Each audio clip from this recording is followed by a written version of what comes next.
नमस्कार बच्चों, आज हम सब कक्षा 7 के हिंदी व्याकरण का 13वां पाठ वर्ब यानी क्रिया, इसका अभ्यास कार्य करेंगे। क्योंकि इस पाठ को हमने पिछली वीडियो में पढ़ लिया है, इसलिए इस वीडियो में हम इसका अभ्यास कार्य करेंगे। तो क्रिया क्या होती है? वाक्य में जिन शब्दों के द्वारा हमें यह पता चले कि इससे कार्य हो रहा है, यानी किसी कार्य के होने या करने का पता जिस शब्द के माध्यम से पता चले उसे ही क्रिया कहते हैं। ठीक है, इसका अभ्यास कार्य देखते हैं। अभ्यास बहुवैकल्पिक प्रश्न, सही विकल्प चुनें। पहला प्रश्न है, पिताजी फल लाएंगे। रेखांकित शब्द किस क्रिया का भेद है? रेखांकित शब्द किस क्रिया का भेद है? तो उत्तर है सकर्मक, क्योंकि इसमें फल जो है यह कर्म है। ठीक है, और लाएंगे यह क्रिया है, तो यह सकर्मक क्रिया का उदाहरण है। ठीक है, दूसरा प्रश्न है, इसको आप ऐसे टिक कर लें। दूसरा प्रश्न है, माँ ने धोबी से कपड़े धुलवाए। इसमें रेखांकित पद किस क्रिया का भेद है? तो यह प्रेरणार्थक क्रिया है। ठीक है, इसलिए का ऑप्शन सही है। आगे है तीसरा प्रश्न, रमा सो रही है। इसमें रेखांकित शब्द किस क्रिया का भेद है? तो उत्तर है अकर्मक क्रिया। रमा सो रही है, इसमें सिर्फ क्रिया है, इसमें कोई कर्म नहीं है, इसलिए यह अकर्मक क्रिया है। ठीक है, इसलिए आपका का ऑप्शन सही है। चौथा प्रश्न है, वह नहाकर पढ़ेगा। नहाकर रेखांकित शब्द किस क्रिया का भेद है? इसमें पूर्वकालिक क्रिया का प्रयोग हुआ है, इसलिए घ ऑप्शन सही है। ठीक है, पांचवा प्रश्न है, जिन शब्दों से किसी कार्य के होने या करने का बोध हो उसे कहते हैं। तो उसे क्या कहते हैं? उसे क्रिया कहते हैं, इसलिए आपका घ ऑप्शन सही है। ठीक है, आगे है छठा प्रश्न, पढ़वाना क्रिया का मूल रूप क्या है? पढ़वाना यह पढ़ धातु का रूप है। ठीक है, इसलिए यह इसका मूल रूप, क्रिया के मूल रूप को धातु कहते हैं, इसलिए ख ऑप्शन सही है। ठीक है, सातवां प्रश्न है, द्विकर्मक क्रिया में कितने कर्म होते हैं? तो द्विकर्मक क्रिया में 2 कर्म होते हैं। ठीक है, इसलिए आपका ग ऑप्शन सही है। ठीक है, आगे है आठवां प्रश्न, पूर्वकालिक क्रिया किसका भेद है? आपसे पूछा गया है पूर्वकालिक क्रिया किसका भेद है? तो संरचना का। किसका भेद है? संरचना का, इसलिए का ऑप्शन सही है। नौवां प्रश्न है, क्रिया शब्द होते हैं। क्रिया शब्द कैसे होते हैं? तो क्रिया शब्द विकारी शब्द होते हैं, इसलिए घ ऑप्शन सही है। 10वां प्रश्न है, नाम धातु क्रिया में शब्द के साथ कौन सा प्रत्यय जोड़ते हैं? तो नाम धातु क्रिया में शब्द के साथ ना प्रत्यय जोड़ते हैं, इसलिए का ऑप्शन सही है। ठीक है, आगे देखते हैं। आगे है बोधात्मक प्रश्न। पहला प्रश्न है, क्रिया किसे कहते हैं? उदाहरण देकर स्पष्ट कीजिए। तो आपसे पूछा गया है कि क्रिया किसे, इसका उत्तर है वाक्य में जो शब्द किसी काम के करने या होने की सूचना देते हैं उसे क्रिया कहते हैं। यानी जिन वाक्यों के द्वारा या जिन शब्दों के द्वारा हमें कार्य के होने या करने का पता चले वही क्रिया कहलाते हैं। जैसे उदाहरण देखिए, जैसे लड़का खेल रहा है, यह खेलने का कार्य कर रहा है। यहाँ आपको पता चल रहा है कि लड़का, आप प्रश्न करेंगे कि लड़का क्या कर रहा है, तो उत्तर आएगा लड़का खेल रहा है। तो इससे यह पता चलता है कि यह क्रिया का वाक्य है, इसमें क्रिया का प्रयोग हुआ है इस वाक्य में। आगे है, लड़की खेल रही है। इसमें भी जब आप प्रश्न करेंगे कि लड़की क्या कर रही है, तो उत्तर आएगा कि खेल रही है। तो यह क्रिया से युक्त वाक्य है। ठीक है, दूसरा प्रश्न देखते हैं। दूसरा प्रश्न, क्रिया का सामान्य रूप और धातु रूप में क्या अंतर है? उदाहरण देकर समझाइए।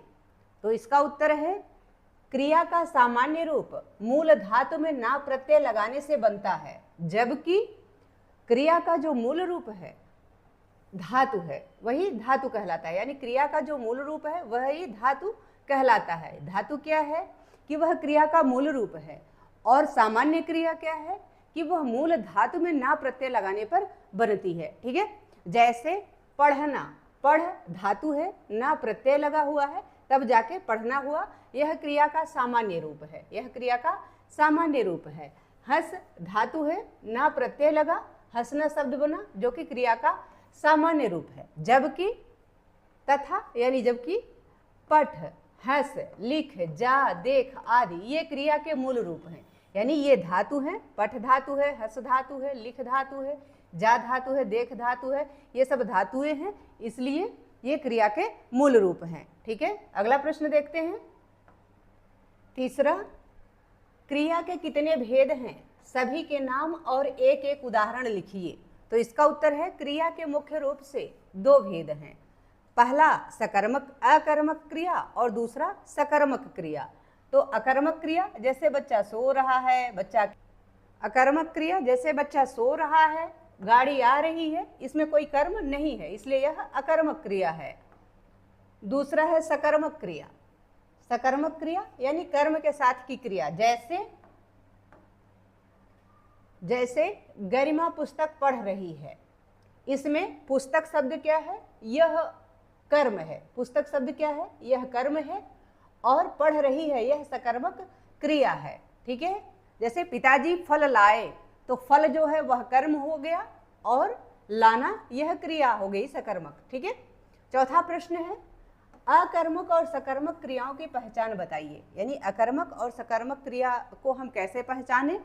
उत्तर है इसका अकर्मक और सकर्मक क्रियाओं की पहचान, यानी इस प्रकार से पहचान सकते हैं। पहला है अकर्मक क्रिया, जिन क्रियाओं को कर्म की अपेक्षा नहीं होती, यानी जिन क्रियाओं में कर्म नहीं होता वे अकर्मक क्रियाएं होती हैं, यानी उसे अकर्मक क्रिया कहते हैं। जैसे इसका उदाहरण देखते हैं, बच्चा रोता है, इसमें कोई कर्म नहीं है। पक्षी उड़ रहे हैं, इसमें भी कोई कर्म नहीं है, इसलिए ये अकर्मक क्रिया का उदाहरण है। उपर्युक्त वाक्यों में कोई कर्म नहीं है, अतः ये अकर्मक क्रियाएं हैं। ठीक है, ख है इसका दूसरा पार्ट है सकर्मक क्रिया, यानी जिसमें कर्म हो। जिन क्रिया शब्दों को कर्म की अपेक्षा होती है, यानी जिन क्रिया शब्दों में कर्म होता है वे सकर्मक क्रियाएं कहलाती हैं। जैसे रवि सेब खा रहा है, रवि सेब खा रहा है, इसमें सेब क्या है? यह कर्म है। सेब क्या है? कर्म है, और खा रहा है यह सकर्मक क्रिया है। जैसे ड्राइवर गाड़ी चला रहा है, तो इसमें क्या हुआ? ड्राइवर कर्म हो गया और गाड़ी कर्म हो गई, और चलाना क्या हो गया? यह उसका सकर्मक क्रिया हो गया। ठीक है, अगला प्रश्न देखते हैं। पांचवा, प्रेरणार्थक क्रिया किसे कहते हैं? उदाहरण सहित लिखिए। ठीक है, या लिखिए नहीं, लिखिए। ठीक है, उत्तर है जिस वाक्य में कर्ता स्वयं काम न करके किसी दूसरे को कार्य करने के लिए प्रेरित करता है, कार्य करने को प्रेरित करता है या कार्य करने के लिए प्रेरित करता है, तो उसे प्रेरणार्थक क्रिया कहते हैं। जैसे उदाहरण देखिए, माँ ने नौकर से सब्जी मंगवाई, तो माँ ने खुद कार्य नहीं किया बल्कि नौकर से कार्य करवाया। ठीक है, सब्जी मंगवाई, इसलिए यह नौकर जो हो गया यह कर्ता हो गया। ठीक है, मूल कर्ता जो है वह नौकर हो गया, और माँ जो है इसका सहायक कर्ता हो गई। आगे है, पिताजी ने माली से पौधे लगवाए, तो इसमें जो पौधे लगवाने का कार्य पिताजी करवाते हैं, माली से करवाते हैं। ठीक है, इसलिए यह प्रेरणा देते हैं पिताजी माली को कि पौधे लगाओ, तो ये प्रेरणार्थक क्रिया का उदाहरण हो गया। ठीक है, छठा प्रश्न है, सही कथनों के आगे सही तथा गलत कथनों के आगे गलत चिन्ह लगाइए। यानी जो सही है उसके सामने सही का चिन्ह, जो गलत है उसके सामने गलत का चिन्ह लगाइए। क्या है? कृदंत क्रिया शब्द के अंत में प्रत्यय लगाकर बनती है, तो यह सही बात है। ठीक है, इसलिए सही का निशान। आगे है दूसरा, ख अकर्मक क्रियाओं का फल कर्म पर पड़ता है, तो यह गलत है। यह क्या है? गलत है। अकर्मक क्रियाओं में कर्म ही नहीं होता है, तो प्रभाव क्या पड़ेगा? ठीक है, ग है जिन क्रियाओं का कर्म होता है उन्हें सकर्मक क्रिया कहते हैं, तो इसका यह आंसर सही है। ठीक है, इसलिए सही का निशान। घ है प्रेरणार्थक क्रिया में कर्ता स्वयं क्रिया नहीं करता, तो यह भी सही बात है, वह कार्य करवाता है, करता नहीं है। ठीक है, ङ है सामान्य क्रिया में एक से अधिक क्रियाएं होती हैं, तो यह गलत बात है, सामान्य क्रिया में सिर्फ एक ही क्रिया होती है। च है सकर्मक क्रियाओं में एक या एक से अधिक कर्म होते हैं, तो यह सही है। सकर्मक क्रियाओं में एक से अधिक कर्म होते हैं। ठीक है। 6 है, किसी वाक्य की मुख्य क्रिया को पूर्वकालिक क्रिया कहते हैं। किसी वाक्य की मुख्य क्रिया को पूर्वकालिक क्रिया कहते हैं, तो यह गलत है। ठीक है, इसलिए गलत का निशान ज है। संज्ञा, सर्वनाम और विशेषण शब्दों से नाम धातु क्रिया बनती है, तो यह सही है। नाम धातु क्रिया जो है वह संज्ञा, सर्वनाम और विशेषण शब्दों से ही बनती है। ठीक है, अगला प्रश्न देखते हैं 7वां। निम्नलिखित वाक्यों में से अकर्मक और सकर्मक क्रियाएं छांटकर उनके सामने लिखो। तो जो वाक्य आपको यहाँ दिया गया है, इनमें से आपको अकर्मक और सकर्मक क्रियाएं छांटकर लिखना है।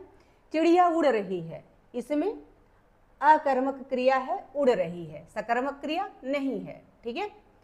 ख है, शशि नृत्य कर रही है, यह भी अकर्मक क्रिया है, नृत्य करना, इसमें कोई सकर्मक क्रिया नहीं है। ठीक है। ग है, पिताजी केले लाए हैं, तो केले लाए हैं, तो केले जो है यह कर्म है। ठीक है, इसलिए यह सकर्मक क्रिया है। ठीक है, यानी कर्म के साथ है। घ है, बच्चा रो रहा है, तो रो रहा है, इसमें कोई जो है कर्म नहीं है, सिर्फ क्रिया है, इसलिए यह अकर्मक क्रिया का वाक्य है। न है, नेहा चित्र बनाती है, तो यहाँ चित्र बनाती है, तो चित्र कर्म है, बनाती है उसका सकर्मक क्रिया का वाक्य है। ठीक है। च है, मैं राम को पत्र लिखूंगा, तो इसमें पत्र जो है वह कर्म है, इसलिए यह सकर्मक क्रिया है। ठीक है। अगला प्रश्न देखते हैं 8वां। निम्नलिखित वाक्यों में रिक्त स्थानों की पूर्ति कोष्ठक में दी गई धातु के सही क्रिया रूप से कीजिए। तो यहाँ आपको धातुएं दी गई हैं, इनका जो सही क्रिया रूप है उसी से आपको यहाँ भरना है। ठीक है, फिल करना है, इधर जो वाक्य आपको दिया गया इसको पूरा करना है। जैसे क है, मैं कल नाटक देखने, जा धातु है, तो जाऊंगा या जाऊंगी। ठीक है, जाऊंगा या जाऊंगी। ठीक है। ख है, नानी ने बच्चों को कहानी, तो सुन धातु है, सुन धातु से क्या हो गया, सुनाई। ठीक है। ग है, बच्चों ने कापी में निबंध, लिख धातु है तो लिखा। घ है, अध्यापिका पाठ, पढ़ धातु है तो पढ़ा रही है। ङ है, नौकरानी काम करके, यहाँ चल धातु दिया गया है तो चली गई। ठीक है, इस प्रकार से 8वां प्रश्न पूर्ण हुआ। आगे देखते हैं 9वां प्रश्न। नाम धातु क्रिया बनाइए। नाम धातु क्रिया बनाइए। जैसे शर्म से शर्माना, हाथ से हथियाना, गरम से गरमाना, लाज से लजाना। तो नाम धातु क्रिया प्रत्यय कैसे, नाम धातु जो क्रिया होती वह कैसे बनती है, वह ना प्रत्यय जोड़ करके बनती है। जैसे सर्व शब्द में प्लस ना प्रत्यय लगाया गया, हो गया शर्माना। इसी प्रकार गर्म में ना प्रत्यय लगाया गया, हो गया गरमाना। तो जो नाम धातु क्रिया होती है वह ना प्रत्यय लगाकर बनाई जाती है। ठीक है। 10वां प्रश्न है, नीचे लिखे शब्दों से कृदंत क्रिया बनाइए। यहाँ आपको शब्द दिया गया है और इधर आपको कृदंत क्रियाएं बनानी है। ठीक है। जैसे क है, उठ, उठ से क्या होगा, उठना। ठीक है। बैठ, बैठ से बैठना। ग है, घूम, घूम से घूमना। घ है, फिर से फिरना। लिख, लिख से लिखना। आगे देखते हैं, पढ़ से पढ़ना। ठीक है। सो से सोना, जाग से जागना, चल से चलना, हंस से हंसना। ठीक है। अगला प्रश्न देखते हैं 11वां प्रश्न है, नीचे लिखे शब्दों का वाक्यों में प्रयोग कीजिए। तो जो शब्द यहाँ आपको दिए गए हैं इनका वाक्यों में प्रयोग करना है। क है, उठ, तो 7 बज गए, उठ जाओ। ठीक है। ख है, उठवाना, तो मालिक ने नौकर से कूड़े उठवाना शुरू कर दिया। ठीक है। ग है, खेलना, तो खेलना स्वास्थ्य के लिए लाभदायक होता है, घ है खिलवाना, तो कोच ने खेल खिलवाना प्रारंभ कर दिया। ङ है पुकारना, तो रमेश बहुत दूर था इसलिए चाचा जी को जोर से पुकारना पड़ा। ठीक है। च है नहलाना, तो गर्मी में बच्चों को रोज नहलाना चाहिए। छ है बड़बड़ाना, तो दादाजी का बड़बड़ाना राकेश को अच्छा नहीं लगता था। ज है पिलाया, माँ ने अपने बच्चे को दूध पिलाया। इस प्रकार से वाक्य का प्रयोग हो गया। अगला प्रश्न देखते हैं। 12वां प्रश्न है, निम्नलिखित वाक्यों में से पूर्वकालिक क्रियाएं छांटकर दिए गए स्थानों में लिखिए। क है तोता उड़कर पेड़ पर बैठ गया, तो इसमें पूर्वकालिक क्रिया क्या है? उड़कर। पूर्वकालिक क्रिया है उड़कर। ख है वह आसन मारकर आंगन में बैठ गया, तो इसमें आसन मारकर यानी मारकर जो शब्द है यह पूर्वकालिक क्रिया है। ठीक है। अगला देखते हैं।